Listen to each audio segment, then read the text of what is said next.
I want to take some time to thank Deloitte for taking the time out to sponsor our case study competition this year. I know our students had a really great experience, and I'm excited to announce that our 3 finalists are Team 10, Team 12, and Team 14.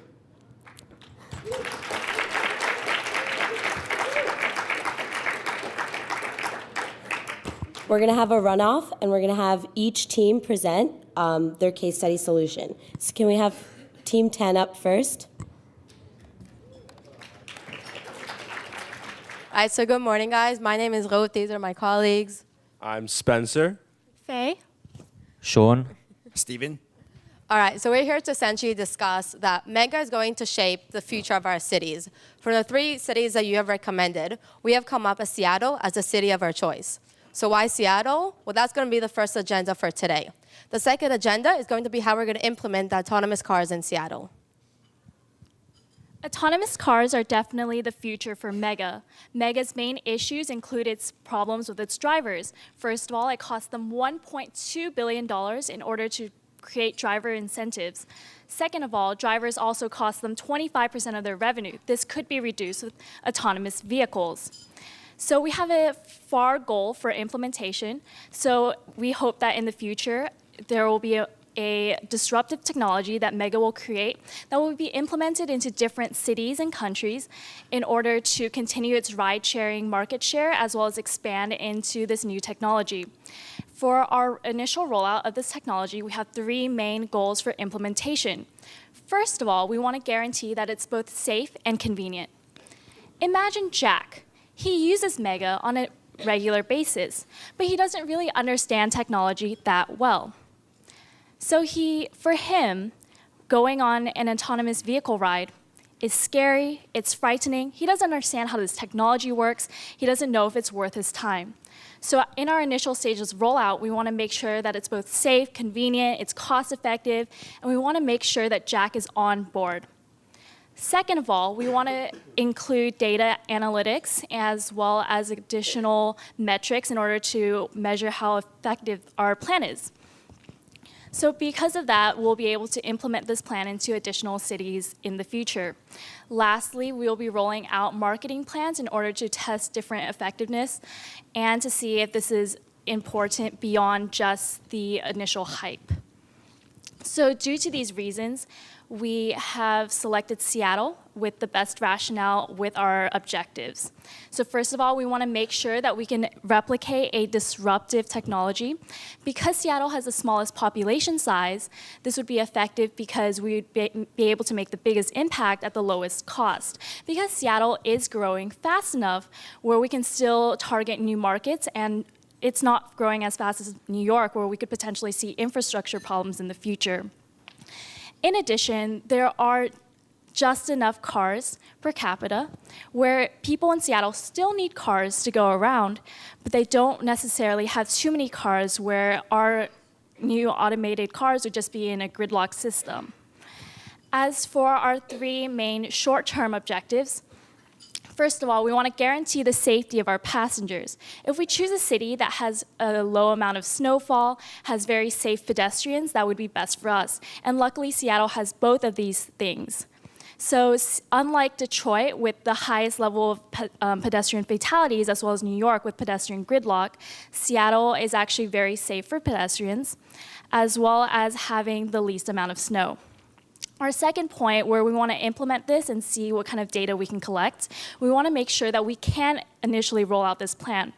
New York is automatically left out just because it has a lot of regulatory restrictions and where we couldn't really implement this plan right away. In addition, Detroit has a really low income per capita, but the cost of a ride would be highest there, and therefore we wouldn't make as much of an impact. And lastly, Seattle is one of the top cities for technological innovation as well as adoption, so they'd be very willing to try out this new technology. And lastly, we want to make a splash with our social marketing. With our social media, Seattle is one of the most social media oriented cities, as well as one of the major cities for tourism. Therefore, people who experience a ride in an autonomous vehicle will be able to tell their friends about it or people in their local geographic regions.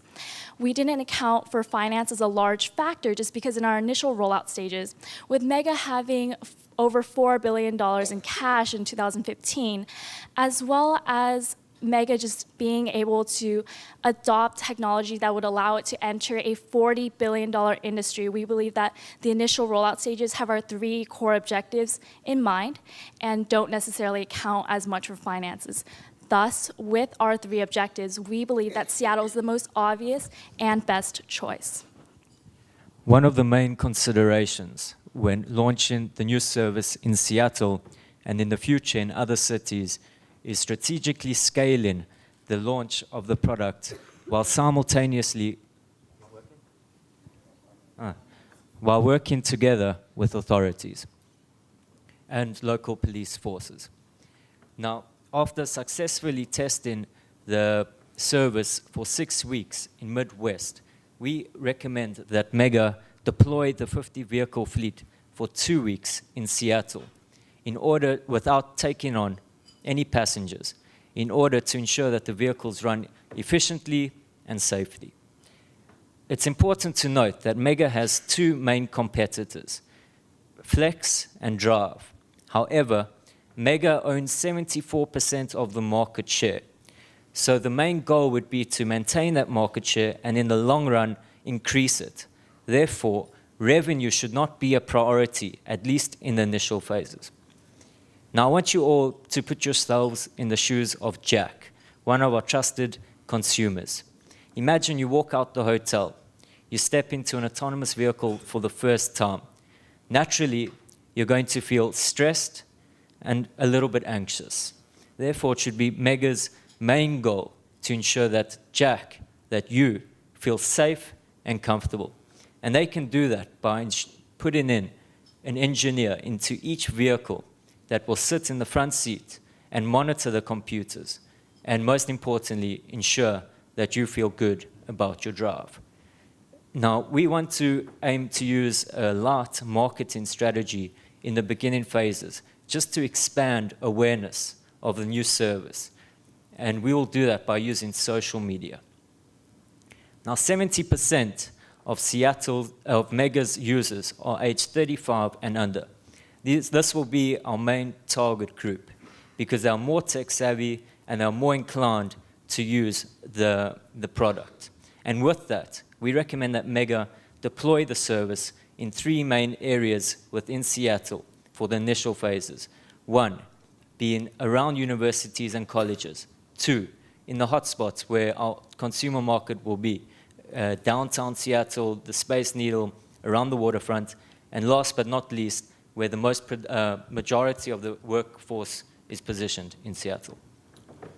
So now that we have a whole year implemented, we should have enough data and feedback from Jack and consumers alike to continue to innovate, because being the first mover advantage, we need to stay on top of innovation.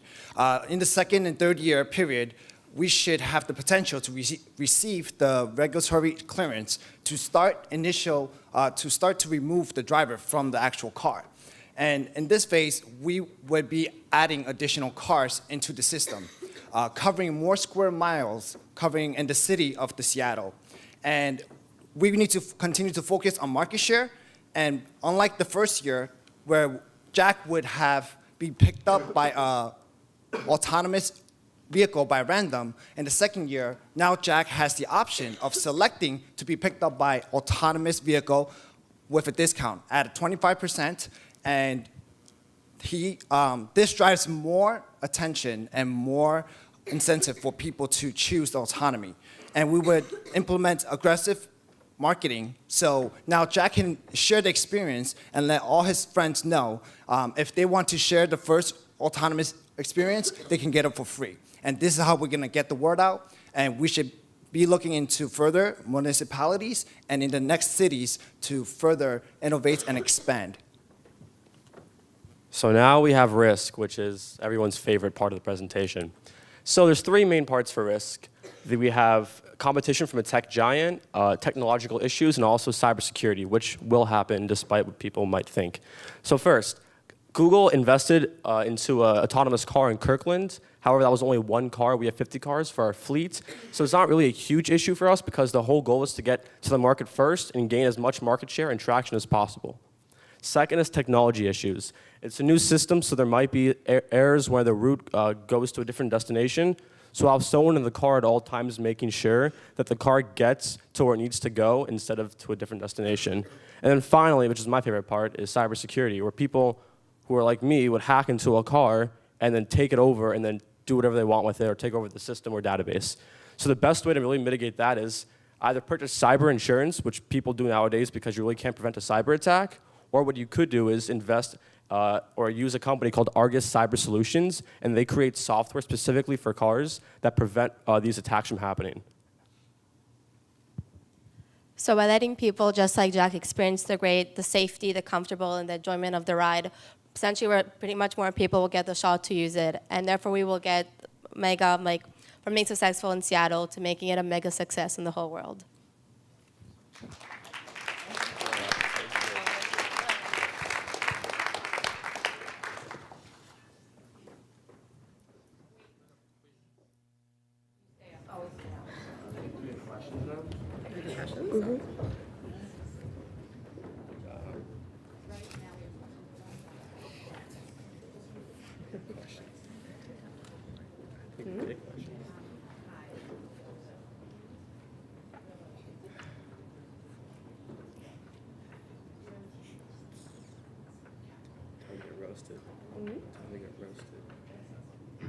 Okay, I mean, I don't think,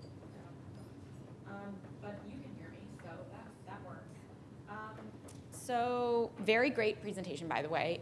This was not one that I had seen in the previous round, so great job. A question for you, and sort of piggybacks on some of the items that Mike was speaking about earlier. Can you give me an example of, and I saw that you had metrics as one of your third chevron at the bottom. Give me an example of a metric or a set of metrics that you would collect and how you would use that data to inform an offering enhancement for Mega. Yeah, sure. So one of the things that we plan to do, which was in like a metric section on Steven's slides, so basically we would ask for feedback, especially if people are going on autonomous rides. How we imagine that the app would work is, first of all, they would first have to be willing to use an autonomous vehicle. They would click yes on the Uber app, and that's kind of how we're going to roll it out initially. With that being said, at the end, when they do end up having a random autonomous ride, at the end of it, they would have to complete some sort of rating. For example, would you offer this to, or would you recommend this to your friends? What kind of improvements? It would kind of like take user feedback from that, as well as from the engineer in the front. So something that we can do to improve Mega's success in the future would be that using this, we could see what do the users really want. Like, would they want to also have some sort of partnership with the food delivery aspect of Mega? Would they also want like a smoother ride? Do they want like a better destination system? Anything that the users really want in terms of like open feedback, we would be able to basically analyze and see if we could implement. So another question, you mentioned that basically lack of adoption is a risk. What if there's too much adoption and it becomes so popular that all of a sudden tens of thousands of, let's call them Uber drivers, are put out of work? How do you handle the publicity backlash of something like that? Publicity backlash? Well, first of all, as I mentioned, we try not get to that stage. So we want to scale it very slowly by splitting up the fleet into very specific areas. So outside of those areas, you can't really order an Uber, a Mega. And that way we're going to manage the fleet, manage the scale of the project. After a year, introduce more vehicles, and after another year, introduce more vehicles, control the fleet, control the scalability.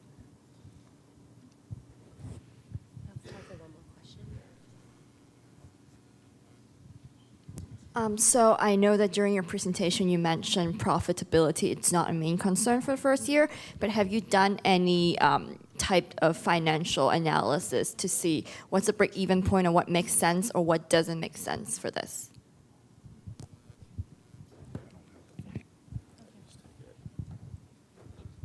So to be honest, we really didn't look too much into the future for the break-even point.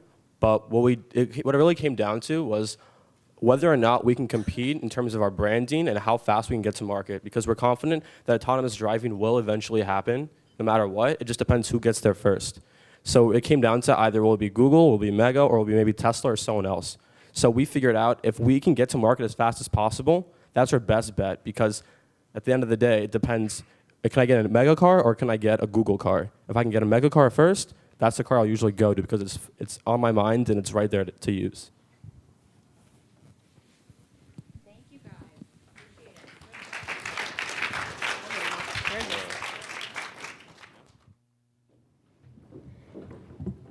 Can I have Team 12 on stage, please? Are we good to go? Great. So we're Case Study Team 12. We're going to start off with a brief introduction. My name is Patrick McConaughey. I'm a senior at the University of Rochester. I'm studying math and economics. My name is Bailey Cook. I'm a third year at the University of Virginia studying finance and economics. I'm Will. I'm a sophomore at Stanford University, and I'm studying computer science with a concentration in artificial intelligence. Hi, my name is Lauren Shum. I'm at Duke University studying electrical and computer engineering. Hey, I'm Eric. I'm studying business at the University of Michigan, and I'm a senior. Hi, my name's Maddie. I go to Stanford, and I'm studying management science and engineering. Hello, my name is Matthew. I'm a junior at Harvey Mudd College, and I'm studying data science and public health. But for the purpose of today's case, we're all Deloitte consultants. We put in a lot of hours, so let us know where we should send our bill to when we're done. So before we get started, I'm just going to give a brief sort of overview of what we're going to be talking about today. So first, we're going to be looking at the 3 cities in question. Then we're going to turn to some of our considerations and assumptions. Then we'll pivot to why we ended up choosing Seattle and end with our one-year implementation plan. So first of all, let's look at these 3 cities. So let's go over these cities really quickly. So we first have New York City, and the great thing about New York is that you have a really big population of users, each with short-term income. But the not so good thing about New York is that a lot of these people own cars.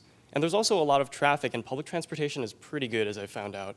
Now, you have Detroit, and the great thing about Detroit is that the mayor is really open to technological innovation and research in the city.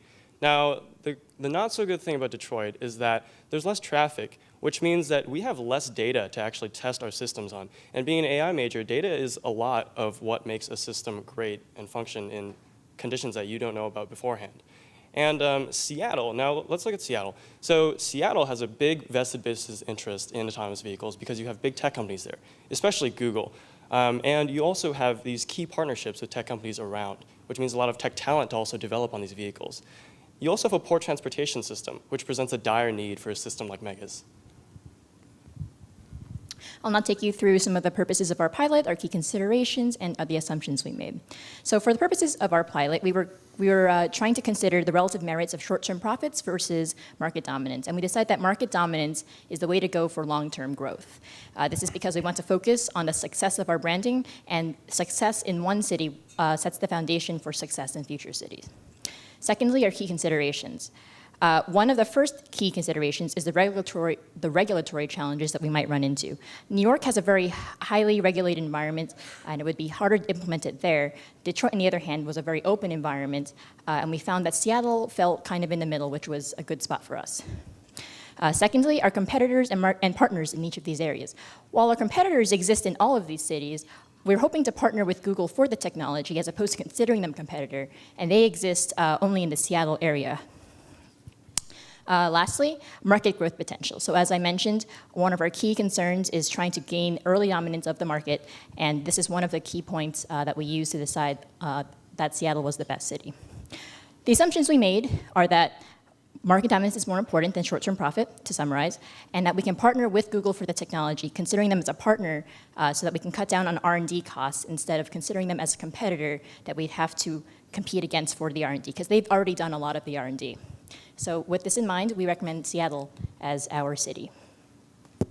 So I'm going to talk a little bit why Seattle. And first I want to start with Mega is a great company. They own 74% of the market share, and what differentiates Mega from its competitors is that its customers love Mega. The average Mega customer is taking more than twice as many rides as the second closest competitor. So what we really wanted to dive into in this pilot is making sure that our existing customers that already love this product and service are going to continue to love it, and make sure that we're continuing to verify that. So a big aspect of why we chose Seattle was because it has the highest population of our target demographic. We're going to talk a little bit more about what that demographic is and why we chose our particular numbers that we did on the next slide. Another key area is what they were talking about with this partnership with Google. We actually view Google being in the area as a big advantage as opposed to a competitor, because they're a technology provider that already has set up an autonomous campus really close in Kirkland, which is just nearby. Additionally, public transportation in Seattle is really poor. Now, something that we've heard and something that we've read is that Seattle is investing a lot in their public transportation. However, the government currently isn't meeting the need that's demanded by the customers that we have. So projects are going slow, they're running behind, it's not meeting the need, and people still aren't using public transportation. The other thing is we did a financial analysis moving forward and found that Seattle is actually a pretty good city for short-term revenues and profits. So that was another reason so that we won't fail financially. We could actually prove the model out from a profitability and revenue standpoint as well. And again, I really just want to tie back this goal that our intention is to continue to dominate the market. And so in order to do that, we think that the best strategy to take would be to target our existing customers and see how they respond. So that's why we chose Seattle. So we talked a lot about target demographic, and this was really the core of our analysis. We want to make sure we're hitting Mega's target audience. So the question became, how do we know what the demographic is in each of these cities? What kind of data do we have available just to access and analyze? We decided to go with US Census data just because it provided an organized, clean, and uniform data set for each of these 3 cities to analyze, as opposed to municipal data, which we don't know how each municipality would handle their own data reporting. So our target demographic, as reported in the case, 35 years old and 75K median income. So we decided that a good radius around that would be around 10 years. So using the census data, we looked at people with age from 25 to 44 years old with 50K to 100K annual income. Now, we understand that obviously there will be people not in this target demographic that will be using Mega, but going back to what Eric said, we want to make sure we're targeting our core demographic first, and then everyone else can catch up later. So what you see in this graph here is our target demographic as a percentage of total population. So for example, you see that for New York City, there's 11%, so that means that 25 to 44-year-olds making $50,000 to $100,000 a year are 11% of New York City's total population. And what we found is that Seattle has the highest amount of our target demographic. So this rolls back to the idea of market dominance. We want everybody in Seattle, or as many people as possible of the total population of this city, to be using Mega and to be enjoying Mega. So to have the highest percentage of our target demographic was really key and something that drove our recommendation. So in the first 12 months before we implement mega cars, there are 2 things we need to do. We need to first contact local governments to negotiate regulations. And secondly, we need to establish our partnership with Google. The main reason why we're doing this is because we want to lower our fixed costs by partnering with a technology provider who's already done a lot of the R&D for us. 6 months before the implementation, we want to start our social media profiles and starting to get the word out in the Seattle area. And then 3 months before our rollout, if we're looking at about a November rollout, 3 months before that, there's a big festival called Seafair in Seattle that really targets our target demographics. So it'd be the perfect place to do a PR stunt. And what we're thinking is doing some sort of synchronized autonomous car show in a parking lot or in a park that's close to where the fair is, similar to maybe what Tesla did with the blinking lights, but we want to highlight the autonomous car's safety factor. So we want these cars switching in and out very closely, and Also, we'd like to put out a campaign really highlighting the 40 to 90% fuel efficiency that you get with autonomous vehicles. That really plays into the CSR that millennials and this target demographic are really interested in. And lastly, we want to collect, in the 1 month before the rollout, we'd like to implement an ambassador program. We've seen a lot of great things come out of that, where referral programs, you get $5 back if you help someone else sign up, and that really will grow the network. Lastly, we will be collecting real-time ongoing data. There's multiple reasons why we should be doing this, and data analysis is really important. But one of the main reasons is actually very similar to what Uber is doing, where if you collect real-time data from your app, you're able to get a real-time supply and demand curve and estimate surge rates, for example. So with these cars, you're really reducing the fee that you need to charge, because 75% of the fee that Mega charges right now goes towards the drivers. So hypothetically, you could eliminate that. And then with seeing the supply and demand real time, you're able to estimate surge prices and optimize revenue. Okay, so when we implement in Seattle, what we really want to look at is how can we experiment, grow, and actually dominate this market, right? So basically, the key points, the data we'll be looking at is a lot of spatial recognition data to see where are people ordering these mega devices, these mega cars, right? So then now we can send more megas there. We can change the density. So now we're saving money, we're saving time, and people are able to actively engage in the way they want to. We can also use the data to enter exploratory markets and see if people may want to reserve megas, maybe for a wedding or for an event, whereas you can't do this with an Uber or a driver car because you have someone in the car waiting. Now you can do this with an autonomous vehicle, right? So these are just some of the ways that we plan to collect and measure the data in order to grow and dominate the market.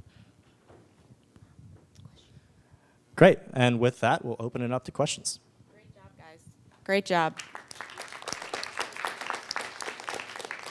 So my first and kind of driving question, just and no pun intended, is what's in it for Google to have a partnership with you? What's the value that they get out of it? Yeah. So the big benefit to Google is this is a really hard market to break into, right? They're great at producing technology, but right now the fact is that Mega owns 74% of this existing market. So being able to immediately scale what they're best at, which is their technology development, to our existing market outreach is an excellent opportunity for both of us. One, we don't need to focus as much as the research and technology that's already been developed by one of the leading technology producers in the world. And they don't need to worry about trying to develop a customer base, investing in marketing and advertising, try to build something that's already existing, because they can just use our service.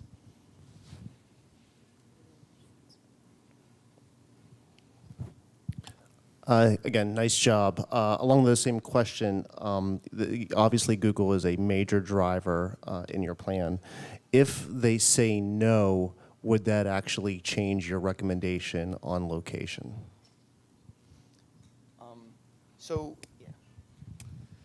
I don't think it would. I think that Google, like Eric talked about, would be an amazing opportunity for the both of us, and we try as hard as we can to enter that partnership.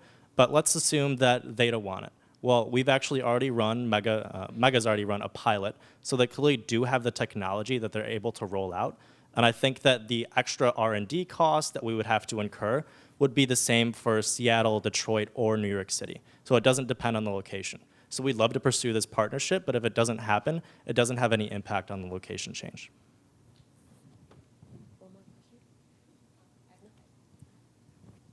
So in picking Seattle, one of your reasoning was that the city has low car ownership and poor transportation, right, for now. So my question is, how do people get around right now in Seattle? And how is that a factor for autonomous car instead of just Mega in general? Like, this is a problem that having more Mega cars in the city can solve. So why specific to this case? So Seattle is a very green city. And so one of the reasons that we also picked it is because we can really highlight that these autonomous cars are more fuel efficient than regular mega cars with drivers. And so I think a big way that people get around in the city now is like biking or something that's obviously no to low fuel emissions. So I think something like Mega really sort of works with this green environment of Seattle.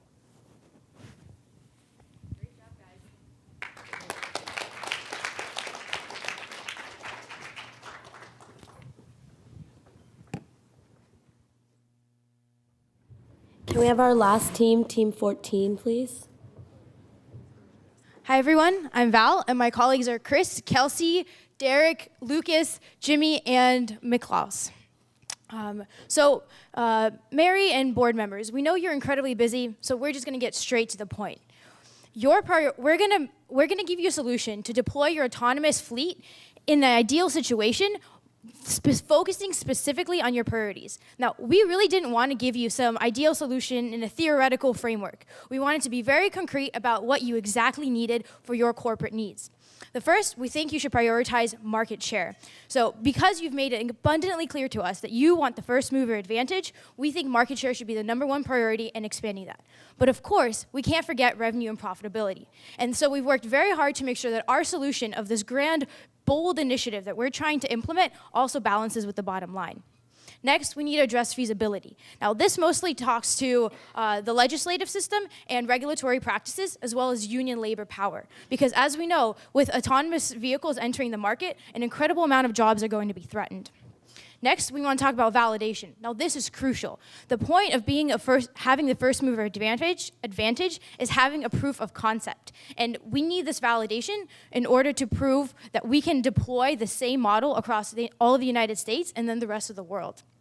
Next is so important is our reputation. We have very carefully thought about how we're going to approach local media, tech bloggers, and also local politicians in order to get positive public sentiment and make sure that our ideas works well with them. So obviously, as with anything, there's going to be trade-offs. And so something that we ran into when we were looking at all of the data and everything that we were given was the fact that with all these cities, there's going to be something that's going to have to be given and taken. And so as you can see with our diagram here, we can basically see that Seattle kind of wins out in a few areas that we, find most important in ultimately picking Seattle as a city. Because with a city like New York, with regulatory issues, making feasibility low, and just reputationally, the infrastructure of New York is already basically set up for public transportation to continue the way it always has. And Detroit, as with the data we were given, is shown to be extremely profitable with how spread out the city is, making the length of the trips and the cost of the trips being a lot more. And the fact that there's no public transportation infrastructure really in Detroit, making market share something that'd be very easy to do. But ultimately, Seattle wins out in the areas that we think are going to be best in terms of long-term scalability. In the short term, profitability might be a little bit of an issue. We'll be looking at the financials later in the slides, as you'll see. But in terms of scalability, we're looking for what is going to validate this concept in a pilot city to be able to roll out across the country. And so, as we'll see throughout the rest of the slides, Seattle is ultimately the city that wins out in this case. So, yes. All right. Okay, the culture of the city is why we will succeed in Seattle. A lot of the people that live there are largely young and work in tech. They have disposable income. And because they work in tech, they're passionate about technology.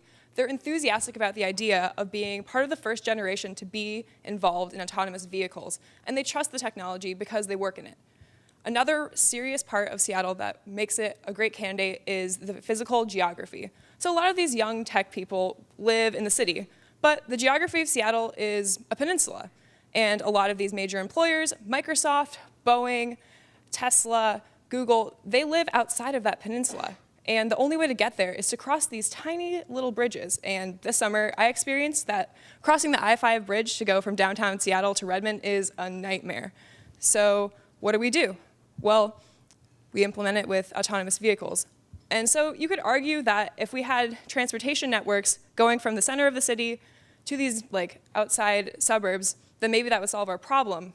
But there's also a culture out in the West that says that we want to go out and to visit Mount Rainier, and how do you get out there? Transportation networks to go to these sort of outdoor recreation spaces don't exist yet, and that creates a demand for cars.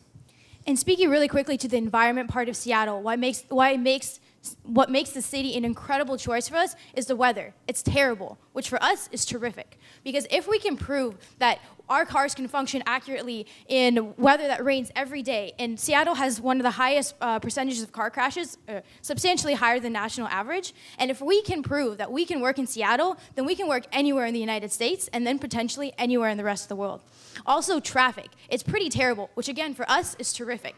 Because now we can decrease congestion, and if we have more autonomous vehicles on the road, we're not gonna have these traffic bubbles that pop up and are so infuriating every time you're trying to get to work.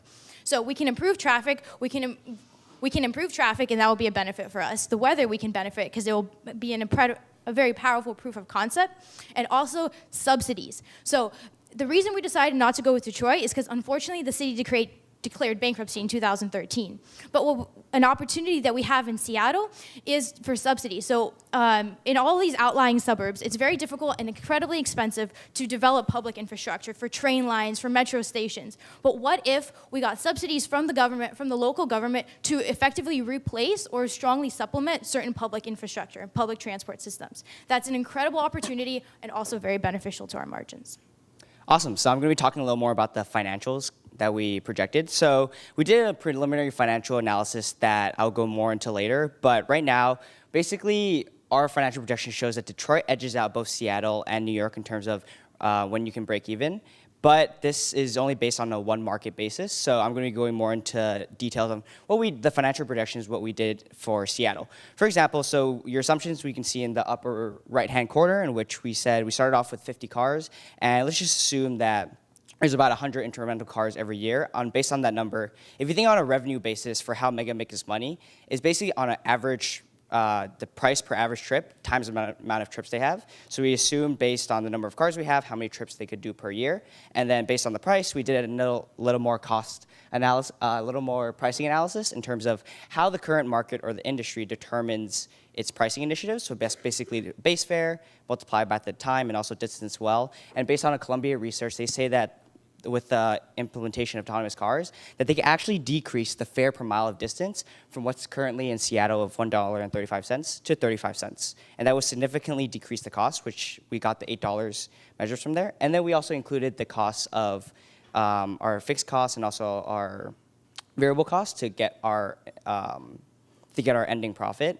And I want to point out that, again, this is only for the market of Seattle. So based on a return on investment, over 6 years, we believe that Seattle can recoup investment. But again, this initial investment that we have, that's around $500 million to make that autonomous vehicle, that can be used for all the other markets without that initial $500 million. So we believe that as you expand to continue to other markets, that you'll be able to recoup your investment at a much, much faster pace.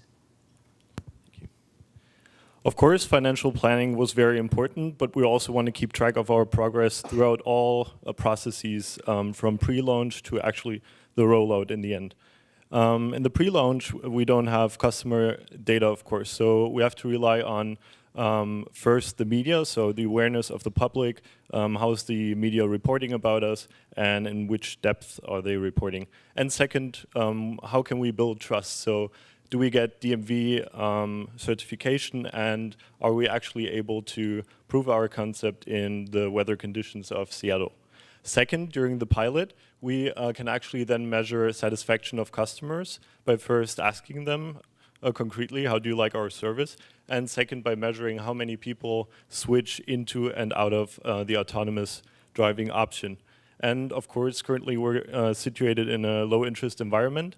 And if that changes, we want to reconsider our financial projections. And lastly, in the rollout, we can measure our actual impact. So can we really change something about the traffic in Seattle? And there's consensus data that we can use to see how the satisfaction of customers in Seattle changes. And lastly, are we able to expand in the market? So are we able to gain market share there? So we plan to expand by 50% and roll out 3 new pilot cities in the first year. Are we able to achieve that? So as with any really large initiative, there comes a lot of risks associated, and so these are things that we definitely want to consider with our implementation plan. So we call these red flags, and they're going to be occurring along through our plan that we're going to keep an eye out for. So for pre-launch, one of the things we thought about was a better relationship with Seattle's city officials. But we saw that it's a culture that's thriving and that wants to really embrace innovation. And so this isn't something that we're really kind of focusing on. For the pilot, these are our major concerns, right? So it's going to be crashes, right? Safety is definitely our number one concern about rolling out a new technology, as well as potentially some sort of dispute with our existing mega drivers, which we don't think is actually a big concern at all, because we definitely see moving forward in a business model of having them both very cohesive and kind of working with each other in terms of our two business models of driver-led and driverless cars. For rollout, one of the big risks that we were thinking about was also whether or not this was an increase in market share, because this is kind of our biggest KPI that we focus on. And that's actually a big red flag that we're always going to be monitoring as we roll out. So everyone's extremely hungry, and we've been told that our time's up, so I'm just going to wrap up with some further considerations. The important thing to have in mind when thinking about implementation is that this connects with our location choice framework, right? So you probably remember at the bottom left side, we had market share and we had revenues. And what we think is that although by, for example, changing the product in a way that you would have to opt out of the autonomous version, so everyone would automatically be opted in, you could drive revenue and you could drive market share. It would artificially manipulate simply the validation that you have. We could also, as some of the other teams suggested, drop prices, because we currently take a 25% off every Uber ride, and the rest goes to the drivers. But again, the question would be, is the additional demand fueled by our price drop, or is it fueled by the autonomous vehicles? So what we actually suggest is that be strategic about this and try to validate the concept by manipulating it as little as possible. And the same goes for manufacturing. We think this also is more of a strategic question. It's not about who's manufacturing these 50 or 100 cars. It's more about how are we going to be in the best negotiating position when we order the next 1,000, the next 10,000, the next million cars. With that, we would like to open up to questions, and thank you very much.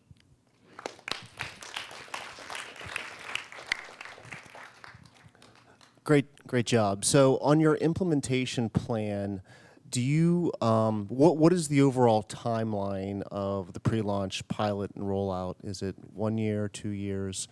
And then as consultants, we're big fans of KPIs and metrics. But in your words, what does overall success look like for you guys after the pilot? So we know about Mega that they already tested these cars in a similar environment, which was mentioned in the case study. So we believe that currently we are very close to a pre-launch phase. We could accelerate this process, and probably if all the approvals have been given, this could probably be launched immediately. We've seen these tests on the street already. So we think that the trust and the potential is there to launch as soon as possible. The pilot with a few hundred cars, that depends on the data processing capabilities and how much consumer interaction we want. We think, for example, one great opportunity in Seattle with the kind of audience we have is that they cannot just provide ratings like 4.8 or something, but they can provide more qualitative feedback, which would take longer to process, but this is a trade-off worth making, because then we can roll out in a later phase. So I cannot give you exactly how many years this will take or how many months, but I would go for a more long-term solution and greater scaling afterwards.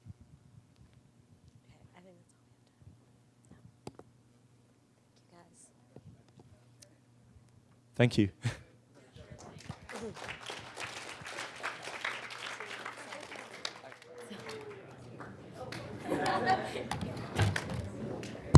Thank you to all our case study teams.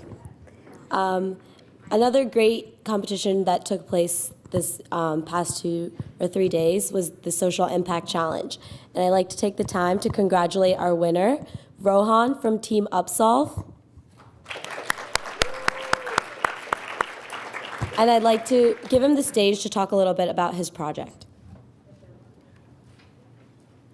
This is Linda. Last year, Linda got into a car accident, lost her job. And as a result, she fell into $30,000 of debt. Our Constitution built a lifeline for Linda. It's called Chapter 7 bankruptcy. It erases medical debt, credit card debt, and it's one of the most impactful forms of government benefits around. But here's the problem. That lifeline is broken. It's impossible to file for bankruptcy on your own. It costs over $1,000 to hire an attorney. And legal aid clinics have waiting lists of 6 months or longer. As a result, only 500,000 people filed for bankruptcy last year, even though about 19 million people would have benefited. Upsolve is a team of attorneys, engineers, and judges who are fixing this problem. Together, we've created the first ever TurboTax for bankruptcy to allow debtors, low-income debtors, to fill out a bunch of questions about what they earn, owe, spend, and owe, and we produce the paperwork that they can then take and file with the court. My name is Rohan Pavluri, and I'm an undergrad at Harvard, where I'm taking a leave of absence to work on Upsolve in New York City. I'm joined by Jonathan Petz, an attorney here in New York. And we have some fabulous advisors. Three of our advisors are retired bankruptcy judges. One did the Kodak bankruptcy, one did the GM bankruptcy, and one did the Lehman Brothers bankruptcy. We're also joined by the self-help legal expert, Professor Jim Greiner. Now, I met Linda in August, and we filed her bankruptcy. As a result, her net worth increased by $33,000, and she's working again. But we haven't just helped Linda. To date, we've helped 30 low-income New Yorkers and increased their net worth by a combined $1 million. Now, we've also increased their future earnings potential by about $5,000, as academic research shows. To date, we've been supported by Harvard, Yale Law School, the Robin Hood Foundation, New York's largest poverty-fighting charity, and now Princeton. Thanks so much, guys. And if you want to reach out, this is my email.